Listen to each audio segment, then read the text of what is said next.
Look, in Britain, it's every year there's some sort of Islamist attack. 2 months ago, a man in Hartlepool who was murdered by asylum seeker. Sir David Amess, as a Tory MP, he was killed. The Reading attacks, 3 people killed with a guy howling, Allah Akbar. Manchester Arena, a place where I've played a couple of times. The 7/7 bombings, Lee Rigby. There's all of these events and we're just unable to call a spade a spade.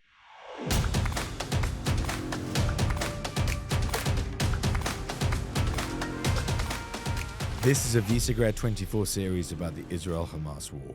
We're here in Israel, on the ground in Tel Aviv, and now I have the privilege of interviewing our first bona fide rock star, Winston Marshall, formerly of Mumford Sons, who is now also a social critic and a thought leader, big on Twitter, big on other venues, weighing in on a lot of subjects. Why are you here? What motivated you to come here, and what are your initial thoughts as we delve deeper? Well, I'm careful not to weigh in on every single topic, particularly if I feel like I'm not educated on it. But I've been to Israel several times and to Palestine, and it's a country I care a lot about. And I have also been following the anti-Semitism in London and Britain and across America, which is something that I care about a lot, not least because my grandma was a Holocaust survivor.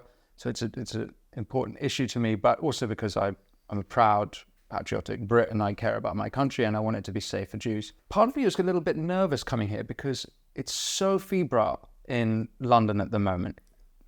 Synagogues have been closed, Jewish schools have been closed, open anti-Semitism on the street. Only 2 or 3 days ago, 3 Jews in Leicester Square were beaten for speaking Hebrew. We're seeing horrible signs at all these anti-Israel marches.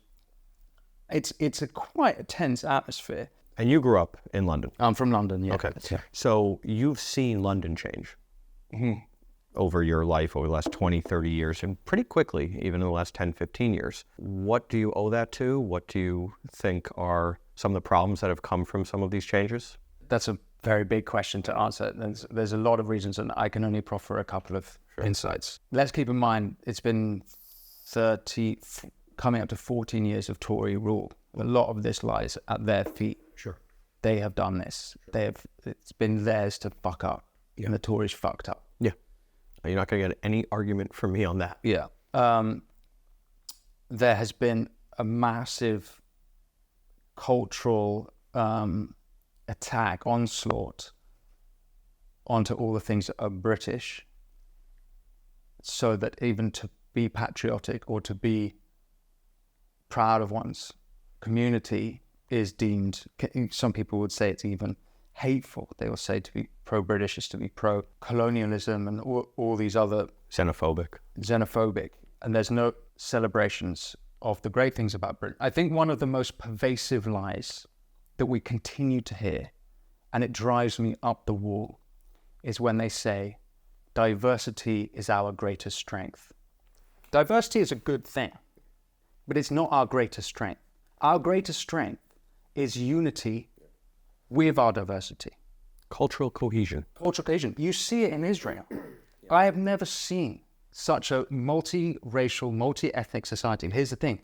They're multiracial, but they have one ethnos. They are one shared tribe. It doesn't matter if they're the progeny of the Queen of Sheba and King Solomon, or whether it's the Sephardis, Ashkenazis, there's every type of human. From Ethiopia to Uzbekistan. Have you done any, spending time with an IDF, like a whole battalion, where you see the racial composition, the demographic mix, the ethno-diversity? Bring that in, yeah, and then they have the Druze, and there's a lot of Arabs and Muslims as a part of it. But what, I mean, particularly here about Israel, and perhaps it's more complex, but I'll just finish my point, which is that despite this multi-racial group, the reason why they are such a cohesive country is because they share a sense of history together. They share that ethnos, not the ethnicity. That's irrelevant.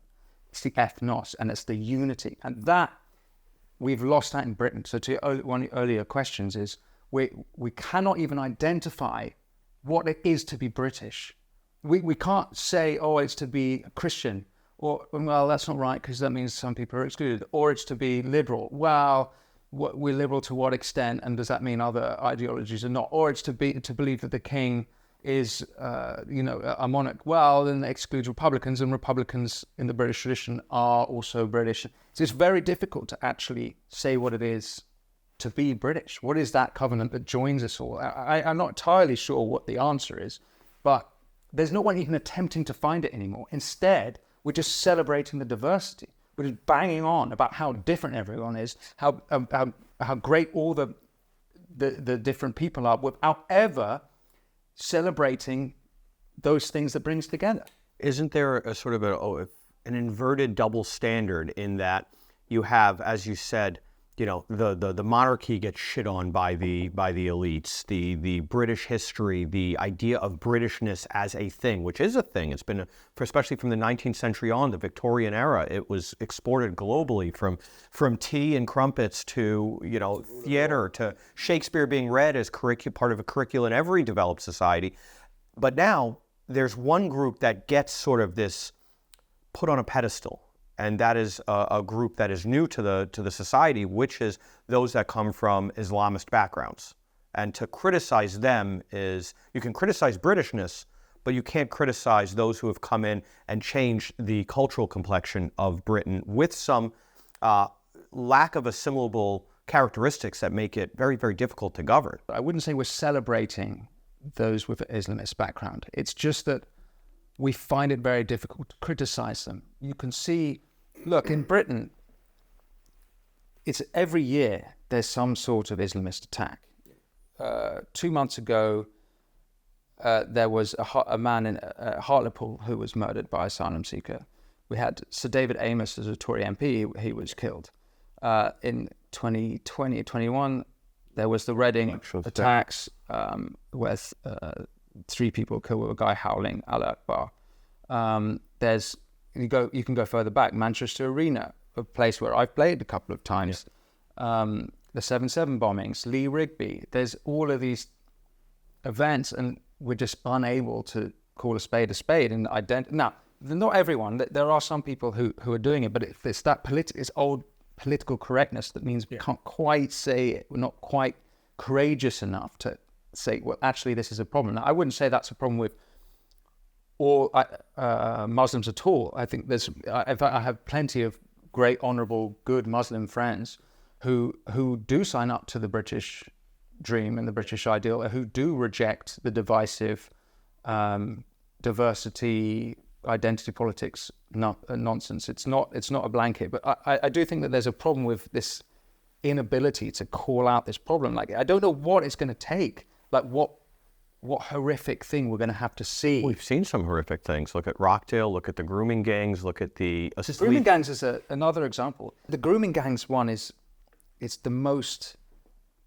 obscene of the lot, because these are vulnerable. These are our young girls. It's not even working class. It's like they're underclass, and they've been put in this category that they're not even worth defending. Like, working class is at least celebrated by the British left. Yeah, the Labour Party, that was their rank and file. That was the unionists. definition of the word Labour. These girls that they completely ignore. I've actually forgotten, which is shame on me, but there's been several girls who have been murdered in the grooming gangs because they're white. Racist murders. Yeah.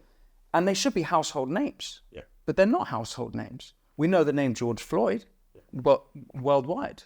But these girls killed because they're white. And it's not just white girls. They're going after Sikh girls. There's been various minority groups as well, but for some reason, you can't do it. Why? Well, it's political correctness. You can't identify that as one part of one group has a specific problem linked to the culture of that group. And you can't say that because it's politically incorrect. It's actually described, if you see when a crime occurs from, say, a migrant, an Islamist, a jihadist even, they're described as Asians.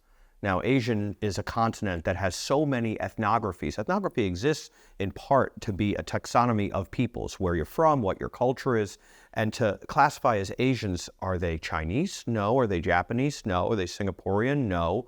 They are generally from one part of the world with one cultural tie that binds, but you can't use that as a descriptor within the media, the police, the academy, in Britain, and not just Britain, it's in the US, it's all over the way. In France, it's all over the Western world. You have car bombings in Paris or flipped cars burned on fire. And again, you can't describe something as it is which the news media's job is to report the news. This is an integral part of the news because they fear that there are reprisals. But what about the damage being done in the first place, not the derivative effect? Well, it's even worse than that because they won't even name the race when there's any question that it might be from a minority. They have no hesitation doing it if it's a white male. That'd be a Brexit voter. Because all of a sudden their taxonomy gets super specific when it works on a politicized agenda basis. He was a Brexit voter. He worked in the oil and gas industry in Aberdeen, something like this that fits into a taxonomy of those who want to be put into their agenda's bad boxes, so to speak.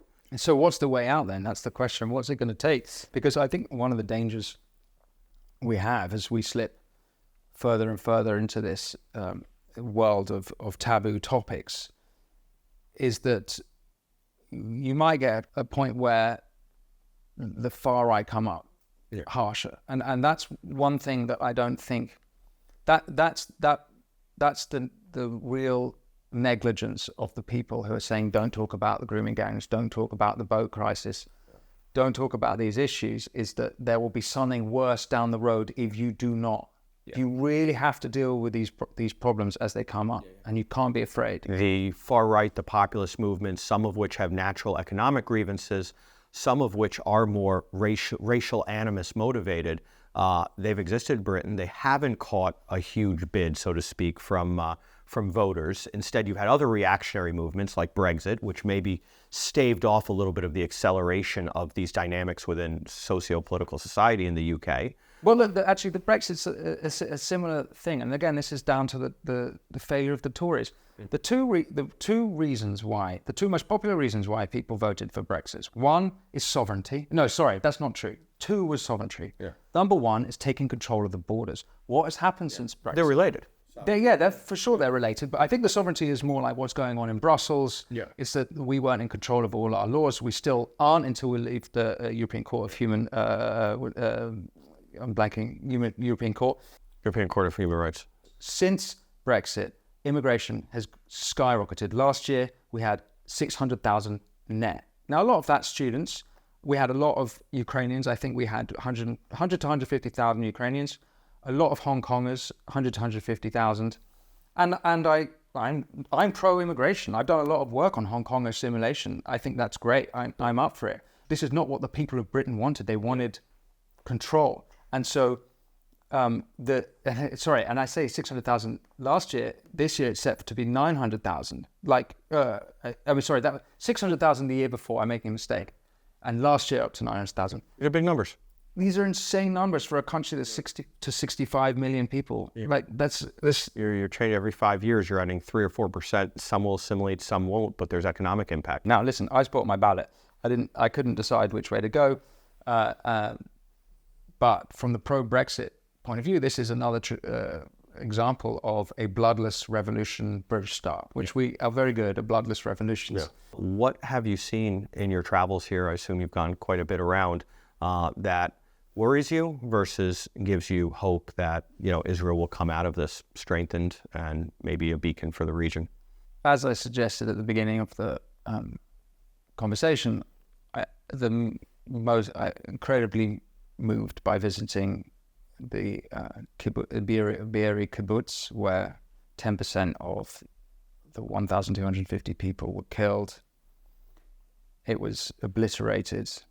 Walking into some of those houses, it had only been 101 days before I'd visited, but it could have been 100 years. It was unrecognizable as a home, charred, and it was too. I don't have the words yet for that. Let's put it that way. Burnt beyond recognition, and not just through fire. Nova was very poignant because I've come from the music industry. As I said, I played the Manchester Arena before and after the bomb there, the Ariana Grande concert. And it was very difficult for me because, my other nan was from Manchester. And I even had a cousin who used to work as a merch girl at that Manchester Arena, but not at that time, fortunately. And so going to Nova, it reminded me of two festivals back home. It looks, the lay of the land is very similar to Latitude Festival and very similar to a festival used to be called Secret Garden Party. And I know what it's like to be at a festival. And so putting myself in the mind of the revelers that was a painful experience just to think about it. It's 6:30, the sirens were going off, and then Hamas terrorists were coming over around 7. So if you're up at 7, you are on drugs. Yeah.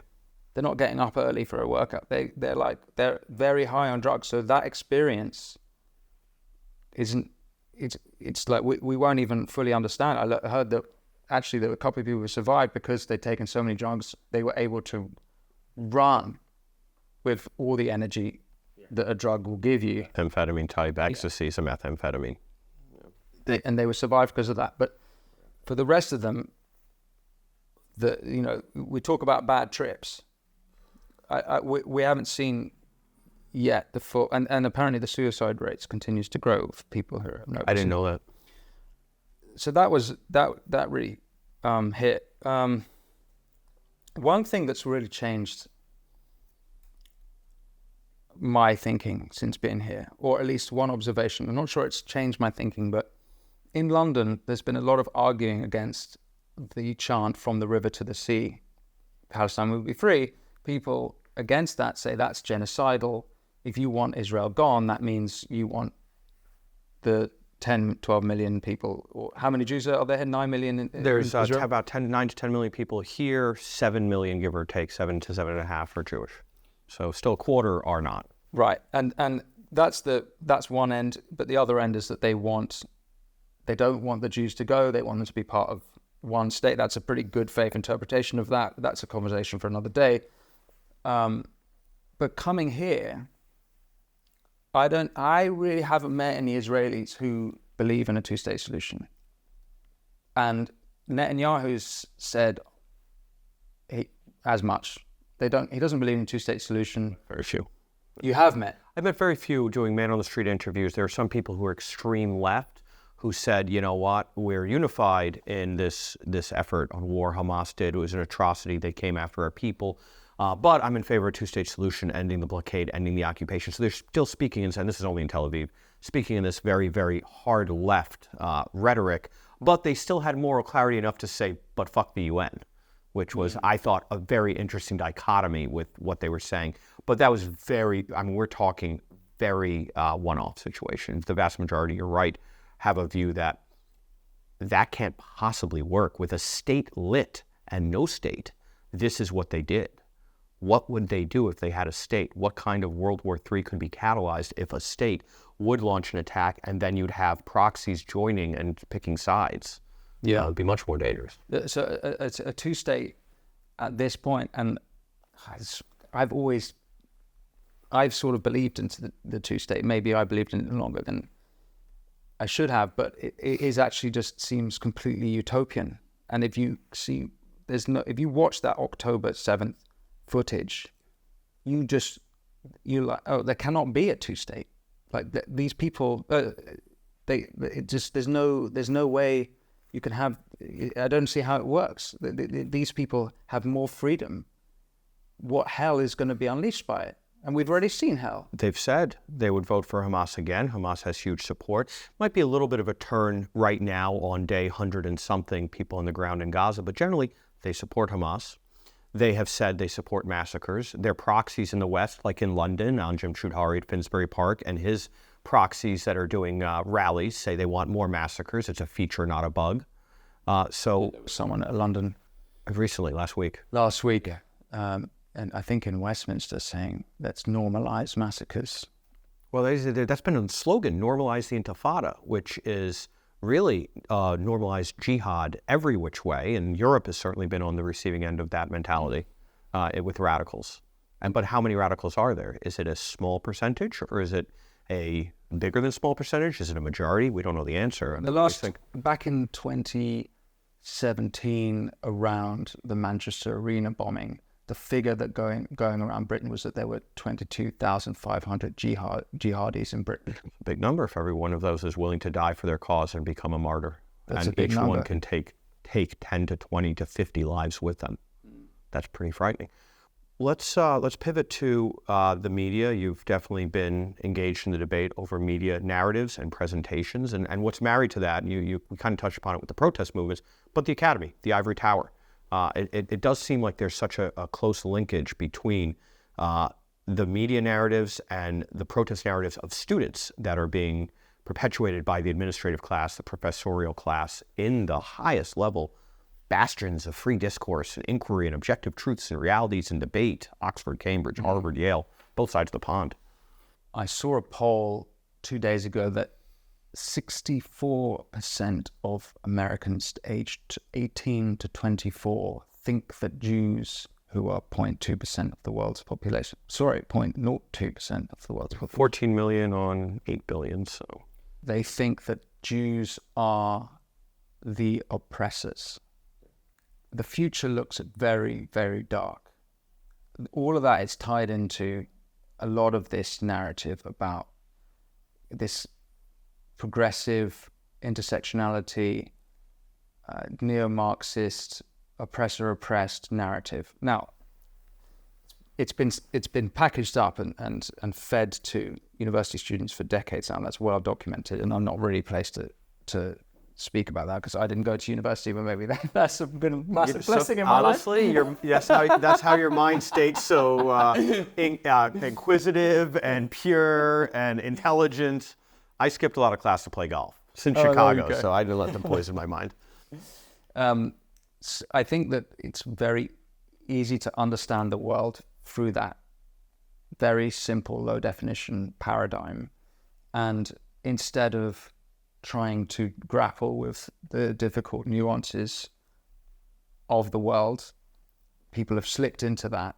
And it's the same story. I need to flesh this thinking out a little bit, but it seems to me that it applies to what happened in Rwanda in the early 90s with the Hutus and the Tutsis. It's the same thing that happened to the Armenians in the Ottoman Empire. It applies obviously to what happened in the 30s and 40s in Germany, and I think it also applies to what happened in Russia and the Bolshevik idea that there is an oppressor, bourgeois class, industrious capitalist class who are there, and the only reason they're there is that they've connived and they are oppressing and taking exploiting. There's a complete onslaught against capitalism, against competency, against people being hardworking, talented. Instead, there's this whole upside down thinking where if you are not where there's an arrow. I actually think this is Cain and Abel. It's anger and jealousy at the world, where you are in the position of it.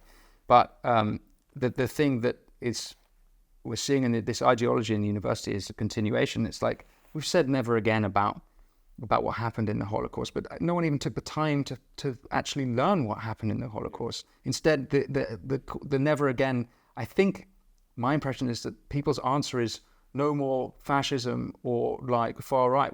I happen to be against fascism. I think that is one of the lessons. But there also hasn't been a proper understanding of how it is that the Nazis got away with what they got away with, and it's because they said the Jews were oppressing. And it's been absolutely clear. As soon as I heard people talking about white privilege, which I was living in the States for most of my 20s, and certainly around 2015 through to 2018, everyone was saying white privilege this, white privilege that. Now, the Jews weren't a part of that conversation, but it was perfectly clear to me that the logical conclusion to that thinking gets to anti-Semitism. Yeah. And we will get there eventually. It's the oldest form of bigotry. And it comes from this region and the competition for this holy land that's a cradle of civilizational development. And the Bible, obviously, the blood libel. So it is a canary in the coal mine. Germany is an interesting case, though, because never again, but then we had, as you said, Rwanda, Cambodia, Sudan, so many others after. But Germany, and I highly recommend if you haven't read it, is Hannah Arendt's The Banality of Evil. The German culture in itself was predisposed to following even the worst impulses of a dictator. Their culture matters. Hey, well, I'll tell you something else about Germany. Before the Holocaust, Germany had the best universities in the world. It was considered the most thought-leading nation, the best philosophers. And physics, remember, Oppenheimer. And also, it was that Bismarck had undergone some liberalization and franchising of the Jews. So it seemed like not long before that this was getting to that utopia. Yeah. But it was from those intellectuals that we got the Nazis one step on. Like the idea that intellectuals understand. It's almost always intellectuals who fuck everything up. Because they're in a laboratory. The ivory tower is a laboratory. My father had a joke where he said, was Marx a philosopher or a scientist? He was a philosopher. If he was a scientist, he would have tested these theories out on lab rats first. They don't work. And so what is built in the laboratory by those very educated, over-educated, you might argue, elites who are divorced from what they prescribe for the masses, generally has externalities that are created. Catalysis leads to, dominoes falling. Well, if there's a room for hope, actually, and maybe I should inject some hope. Please. Is that it was, in the Second World War, it was the quote-unquote uneducated white working classes of Britain that defeated Nazism. It was the uneducated masses in Russia who defeated Nazism. And in America, of course. No, that wasn't Dota. I was going to get to the Americans. Very crucial. We came in late. I get it. But World War I, though, even more, it was the sacrifice of the British young men. And you can't go to a single town in Britain, and Scotland especially, where in the center of the town is a World War I memorial with just name after name after name, every town I've gone to. And this is also why I can't stand it when they try and say, oh, look at the correlation between not going to university and voting X or voting Y. You saw it with Brexit. Oh, the uneducated vote for Brexit. Well, I'd say the uneducated have got it right pretty consistently. Bill Buckley said, I would rather be governed by the first 50 names in the Boston phone book than the Harvard faculty lounge. Yeah, well, and to that. This was fascinating. Matthew, I think we could go on and maybe not solve the world's problems, but we could try. It was a good little chit chat. It really was, wasn't it? This is great. Thank you so much. Great to meet you. Thanks for having me.